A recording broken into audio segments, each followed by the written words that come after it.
बात आज के चैनल के कार्यक्रम आर पार में मैं सुरेंद्र चतुर्वेदी आपका स्वागत करता हूं। दोस्तों, किशनगढ़ के झोलाछाप डॉक्टर के बहाने कई सवाल। बिहार के बाद राजस्थान में सर्वाधिक झोलाछाप डॉक्टर्स, सरकार, चिकित्सा विभाग, स्थानीय प्रशासन सब अकर्मण्य। राजनेताओं के लिए सर्वहारा वर्ग सिर्फ चुनावों के वोटर्स। झोलाछाप डॉक्टरों की राजस्थान ऐशगाह। देश में बिहार के बाद राजस्थान वह दूसरा राज्य है जहां सबसे ज्यादा नीम हकीम खतरा जान है। थोड़ी बहुत पढ़े लिखे झोला छापों की संख्या अनुमानतः 1 लाख से अधिक है। पहले से अनाड़ी खिलाड़ी बंगाल के हुआ करते थे, जिन्हें बंगाली डॉक्टर्स भी कहा जाता था। वे पुश्तैनी डॉक्टर्स होते थे। मुझे याद है कि जब मेरे पिताजी क्लॉक टावर थाने में पुलिस इंचार्ज हुआ करते थे और मैं न्याय अखबार में काम करता था, दुर्भाग्य से मेरे फिस्ट्यूला हो गया। बेहद खतरनाक रोग। पिताजी को फुर्सत नहीं थी और मेरा यह रोग बेकाबू होता जा रहा था। आए दिन अखबार से छुट्टी। हमारे प्रधान संपादक बाबा विश्वदेव शर्मा, जो मुझे पुत्रवत मानते थे, उन्होंने एक बार मुझे घर से उठा लिया। उनको मेरे रोग के बारे में पता चल गया था। वह मुझे अपनी कार में बैठाकर सीधे कचहरी रोड पर बंगाली गली के बाहर एक बंगाली डॉक्टर चटर्जी के यहाँ ले गए। डॉक्टर साहब ने क्रमवार 3 बार मेरे ऑपरेशन किए, बाकायदा वाली शल्य क्रिया। मैं ठीक हो गया।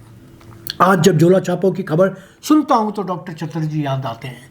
आज तक मुझे दोबारा यह रोग नहीं हुआ, जबकि मैं ऐसे कई नामधारी डॉक्टर्स को जानता हूं जिन्होंने फिस्टुला के ऑपरेशन किए और वापस रोग लौट आया। मित्रों, तब झोला छाप डॉक्टर जैसा शब्द इजाद नहीं हुआ था। परंपरागत सिद्ध हस्त इलाज करता हुआ करते थे। मुझे दुख है कि आज गाँव में झोला छाप डॉक्टर्स की बाढ़ आई हुई है। गुंडे, बदमाश कस्बों और गाँवों में क्लिनिक खोलकर बैठे हुए हैं। ये लोग पेटेंट दवाओं के भरोसे दुकानें चला रहे हैं। ताजुब की बात है कि ये गांवों के अधिकृत चिकित्सकों से अधिक खा कमा रहे हैं। किशनगढ़ में कल ही एक मामला सुर्खियों में आया। स्थानीय मीडिया की खबर पर जरा गौर फरमा लें। किशनगढ़ शहर के अराई रोड स्थित जोगिया का नाड़ा क्षेत्र में एक झोला छाप डॉक्टर्स की लापरवाही के चलते एक दिव्यांग महिला मरीज की हालत गंभीर हो गई। पेट दर्द की शिकायत पर महिला को पहले श्री राधा वल्लभ मेडिकल पर भर्ती किया गया, जहां फार्मासिस्ट अजय जोशी ने बिना उचित जांच और विशेषज्ञ की देखरेख के उसे दवाएं दे दी। यही नहीं, उसे दर्जनों इंजेक्शन भी लगा दिए, ड्रिप भी चढ़ा दी। इलाज के दौरान हालत बिगड़ने पर परिजनों ने तत्काल महिला को राजकीय यज्ञनारायण अस्पताल वायन में भर्ती करवाया। पीड़िता की पहचान मंजू गुजर के रूप में हुई, जो जोगिया का नाड़ा क्षेत्र की निवासी है और दिव्यांग है।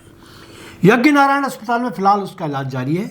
स्थानीय लोगों ने आरोप लगाया कि जोगिया का नाड़ा में स्थित एक मेडिकल स्टोर की आड़ में एक व्यक्ति लंबे समय से खुद को डॉक्टर बताकर छोटी मोटी अपनी डिस्पेंसरी चला रहा है। बिना डिग्री और रजिस्ट्रेशन के चल रही यह प्रैक्टिस अब सवालों के घेरे में है।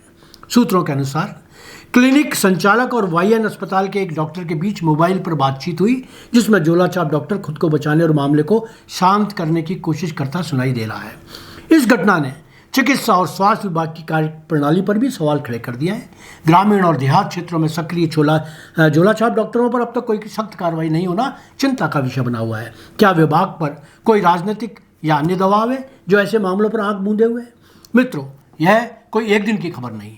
अजमेर जिले में ऐसे 200 झोला छाप लोग हैं जो यहाँ से वहाँ दिखावटी कोर्स करके डॉक्टर खिलाने लगते हैं और मरीजों की जान के दुश्मन बन जाते हैं।